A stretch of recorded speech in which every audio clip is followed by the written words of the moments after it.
بہت زمانہ پہلے ایک نیک سچے اور سیدھی راہ پر چلنے والے پیغمبر تھے، حضرت یونس علیہ السلام۔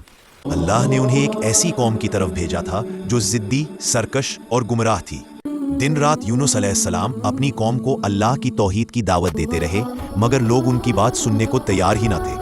وقت گزرتا گیا، قوم اسی طرح انکار کرتی رہی۔ یونس علیہ السلام کا دل بوجھل ہو گیا۔ انہوں نے بار بار کہا، اے لوگو، اللہ کے عذاب سے پہلے توبہ کر لو، مگر وہ صرف مذاق اڑاتے، تانے دیتے اور ان کا دل دکھاتے۔ آخر ایک دن اپنے غم اور تکلیف کی شدت میں یونس علیہ السلام اپنی قوم سے نکل پڑے۔ حالانکہ انہیں اللہ کا اجازت نہیں ملا تھا، لیکن ایک نبی کا دل بھی انسانی ہی ہوتا ہے۔ بیزاری اور درد نے انہیں وہاں سے دور جانے پر مجبور کر دیا۔ وہ ایک سمندر کی طرف بڑھ چلے، ایک بڑی کشتی میں سوار ہوئے۔ باہر سمندر میں سناٹا تھا، لیکن اندر ان کے دل میں طوفان۔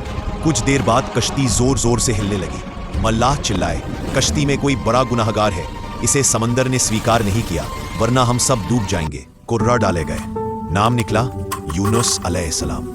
کشتی والے دہل گئے، اتنے پاک صاف نبی اور گناہگار، لیکن اللہ کا فیصلہ تھا، اس لیے یونس علیہ السلام خود کو سمندر میں ڈال دیا۔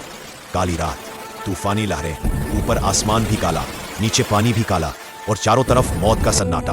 پھر اللہ کا حکم آیا، مچھلی کو کہہ دیا گیا کہ یونس کو نگل لے، مگر انہیں تکلیف نہ پہنچائے۔ ایک بڑی مچھلی نے دھیرے سے انہیں نگل لیا۔ اب یونس علیہ السلام پیٹ کے اندھیرے میں تھے، اوپر لہروں کا اندھیرا، اس کے اوپر رات کا اندھیرا، اور اس کے اندر مچھلی کے پیٹ کا اندھیرا۔ قرآن کہتا ہے، فنادا فی الظلمات، انہوں نے ان کئی اندھیروں میں پکارا۔ دل کانپ رہا تھا، سانس رک رہی تھی، مگر زبان پر صرف ایک پکار، لا الہ الا انت سبحانک انی کنت من الظالمین، تیرے سوا کوئی معبود نہیں، تو پاک ہے، میں ہی غلط تھا۔ اس تسبیح نے آقائے دو جہاں صلی اللہ علیہ وسلم نے فرمایا، یہ دعا ہر غم، ہر مصیبت، ہر قید تنگی کی کنجی ہے۔ اللہ تعالیٰ نے ان کی سچی توبہ قبول کر لی۔ مچھلی کو حکم دیا کہ یونس علیہ السلام کو کنارے پر اگل دے۔ وہ کمزور، بیمار، بالکل اکیلے پڑے تھے۔ اللہ نے ان کے لیے ایک خاص بیل اگا دی، یقطین کدو کی، جو انہیں چھایا بھی دیتی، خوراک بھی، اور مچھروں سے بھی بچاتی۔